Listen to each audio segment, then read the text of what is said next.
एक स्कूल जहां बच्चे अपना फ्यूचर बेहतर बनाने के लिए जाते हैं, एक टीचर जिस पर हर पेरेंट्स भरोसा करते हैं, एंड आई एम श्योर आप भी करते होंगे। लेकिन एक ऐसी टीचर जिसने अपने ही 13 साल के एक स्टूडेंट के साथ सेक्सुअल इंटरकोर्स किया, और जब इस सेक्सुअल रिलेशनशिप की हकीकत दुनिया के सामने आई तो कोहराम मच गया। ब्रिटनी ज़मोरा 27 साल की एक खूबसूरत और एनर्जेटिक लड़की थी। उसने एरिज़ोना स्टेट ऑफ यूनिवर्सिटी से अपनी ग्रेजुएशन कंप्लीट की और फिर 2016 में उसे एवनडेल के एक स्कूल में टीचर की जॉब मिल गई।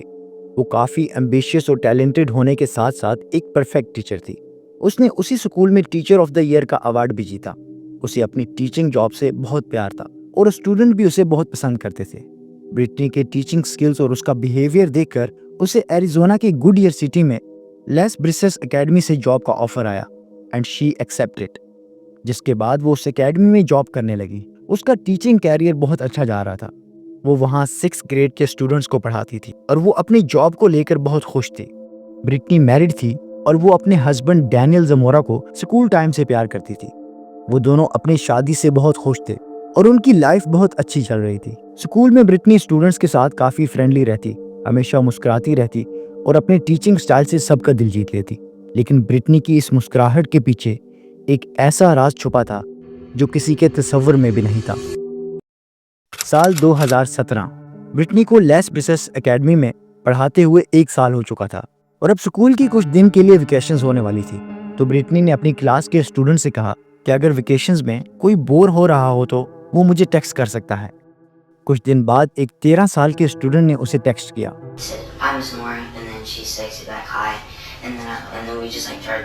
पहले तो उस स्टूडेंट के साथ ब्रिटनी ने नॉर्मल और इनोसेंट बातें की, लेकिन ब्रिटनी के इरादे कुछ और ही थे। उस बच्चे और ब्रिटनी के बीच ये टेक्सटिंग काफी दिन तक चलती रही और फिर ये नॉर्मल बातें जल्द ही फ्लर्टिंग में बदल गई।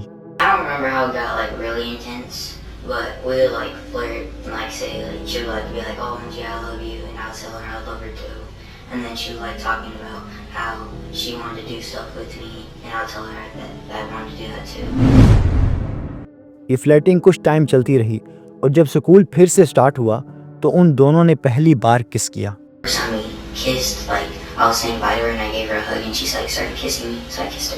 इस सब के बाद ये रिलेशनशिप यहाँ रुका नहीं। अब ब्रिटनी उस बच्चे को इंस्टाग्राम और स्नैपचैट पे भी मैसेज करने लगी।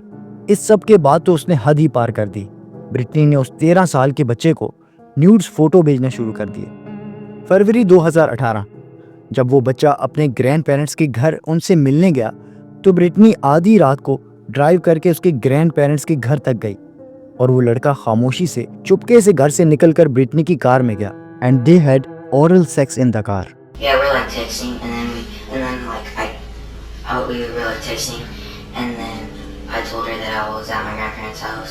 And she said, "Let me come over." I said, "LOL," and then with like laughing and I put heart emoji. I went to her car though. Like she parked at the other end of the street, and she said, "Okay, I'm here," and then I just walked outside. इस car incident के अगले ही दिन उनका एक और sexual encounter हुआ, वहीं उसके ग्रैंड पेरेंट के घर पर ही। 7 मार्च 2018 उस दिन स्कूल में बच्चों का एक टैलेंट शो चल रहा था। जब बाकी स्टूडेंट वो शो देख रहे थे, ब्रिटनी ने उस लड़के को दूसरे क्लासरूम में बुलाया और वहां उसके साथ सेक्स किया और ये सब एक और स्टूडेंट भी देख रहा था जो उस 13 साल के बच्चे का दोस्त था। वो सिर्फ 11 साल का था और ब्रिटनी ने उसे लुक आउट के तौर पर खड़ा किया था ताकि उन्हें कोई देख ना ले।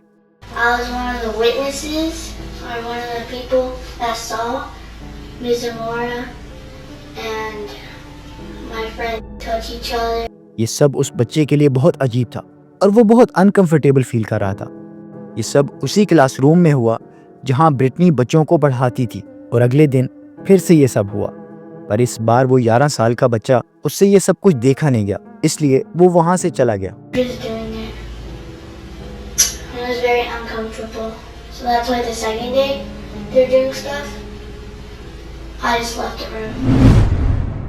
ब्रिटनी ने उस 11 साल के बच्चे से भी गंदी गंदी बातें की, उसे न्यूड्स फोटो भी दिखाए, लेकिन उस बच्चे ने ब्रिटनी को कोई रिस्पॉन्स नहीं दिया और उस बच्चे के मुताबिक वो दोनों इस सब से आगे नहीं बढ़े।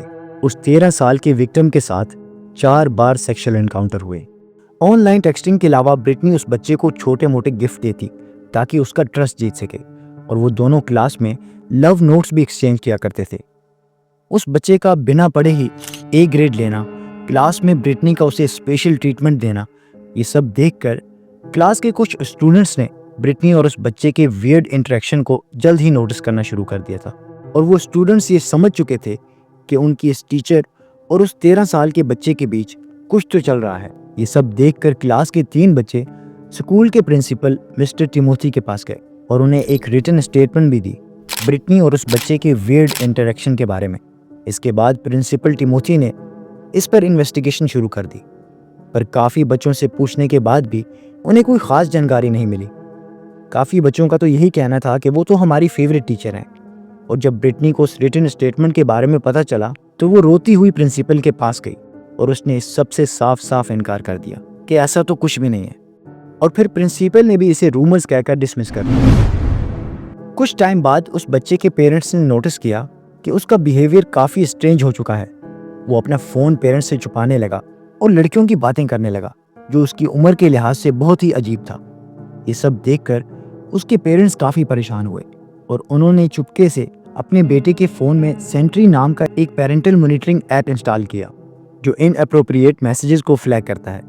एक रात जब ऐप ने ब्रिटनी के इंस्टाग्राम से बेबी और आई मिस यू जैसे मैसेजेस फ्लैग किए तो उन्हें देखकर उस बच्चे के पेरेंट्स के तो होश ही उड़ गए। वो सीधा उसके पास गए and they asked him if you was having sex with your teacher and the boy said yes.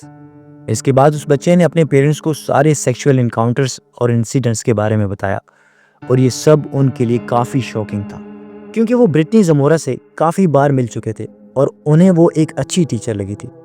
उस बच्चे के पेरेंट्स ने ब्रिटनी के सभी टेक्स्ट मैसेजेस के स्क्रीनशॉट लिए और सबसे पहले प्रिंसिपल को फ़ोन करके इस सब के बारे में बताया और साथ ही पुलिस को भी कॉल की। प्रिंसिपल ने जब ब्रिटनी से इस बारे में पूछा तो ब्रिटनी ने उस बच्चे के पेरेंट्स को कॉल की और कहा कि मैं आपसे भीख मांगती हूँ, हम ये सब बाहर मिलकर सेटल कर लेते हैं।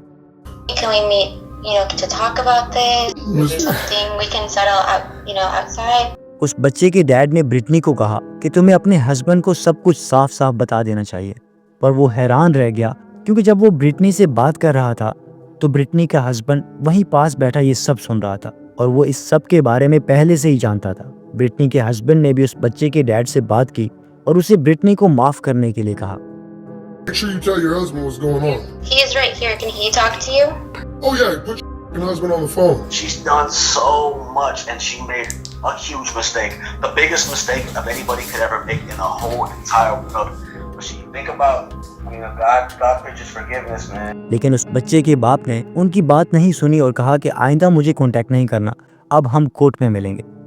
Do me a favor, do not call this number back again. The next time you'll hear from me will be in court. 22 मार्च 2018 को गुड ईयर सिटी पुलिस ने ब्रिटनी को उसकी कार चलाते वक्त उसे अरेस्ट कर लिया। Turn your wrist in here, okay? Do you have anything on you that's gonna hurt me, poke me, stick me, Brittany? Open up your mouth. Lift up your tongue. I'm gonna take your necklace off as well. I will help you. I know it's a big step. I'm only 5 foot. Investigation के दौरान जब police ने Britney को बताया कि वो अब घर नहीं जेल जाएगी तो वो बहुत रोने लगी, क्योंकि पुलिस को सारे सबूत मिल चुके थे। उसकी स्नैपचैट और इंस्टाग्राम के चैट से साफ जाहिर था कि उसने इस लड़के को ग्रूम किया और उसके साथ सेक्सुअल रिलेशनशिप बनाया। जून 2019 में ब्रिटनी ने एक प्ली डील एक्सेप्ट किया। उसने 3 charges sexual conduct with a minor, attempted molestation of a minor और पब्लिक सेक्सुअल इंटेंसी के लिए गिल्टी प्लीड किया। 12 जुलाई 2019 को जज शेरी स्टेफन्स ने उसे 20 साल की सज़ा सुनाई। इसके अलावा उसे लाइफ टाइम प्रोबेशन और सेक्स ऑफेंडर रजिस्ट्रेशन का हुक्म भी दिया गया। ब्रिटनी ने कोर्ट में आंसू बहाए, माफ़ी मांगी, लेकिन जज ने उसकी पोजीशन ऑफ ट्रस्ट के अब्यूज़ को सख्ती से हाईलाइट किया। तुम एक टीचर थी, तुम्हें बच्चों की हिफाजत करनी थी, ना कि उन्हें शिकार बनाना। आज ब्रिटनी एरिज़ोना के एक जेल में कैद है, जहां वो अपनी 20 साल की सज़ा काट रही है। विक्टिम का बेटा अब भी अपने ट्रॉमा से जूझ रहा है। काउंसलिंग के बावजूद उसकी ज़िंदगी हमेशा के लिए बदल गई है। सोशल मीडिया पर लोगों ने इस केस को लेकर काफ़ी गुस्सा दिखाया। कई लोगों ने तो सज़ा को लीनियंट माना, ये कहते हुए कि अगर ये केस एक मेल टीचर और फीमेल स्टूडेंट का होता तो शायद सज़ा ज़्यादा होती। मेरे ख्याल में ब्रिटनी ज़मोरा का केस एक दर्दनाक याद दहानी है कि भरोसा कितनी आसानी से टूट सकता है। एक टीचर जिसे बच्चों के मुस्तकबिल का रक्षक होना चाहिए, उसने अपनी हवस के लिए एक मासूम की ज़िंदगी बर्बाद कर दी। तो आप क्या सोचते हैं, क्या ब्रिटनी की सज़ा काफ़ी थी या इस केस में और सख्ती होनी चाहिए थी? अपने ख्यालात कमेंट्स में ज़रूर शेयर करें। मिलते हैं अगली वीडियो में एक नए केस के साथ। तब तक अपना ख्याल रखें।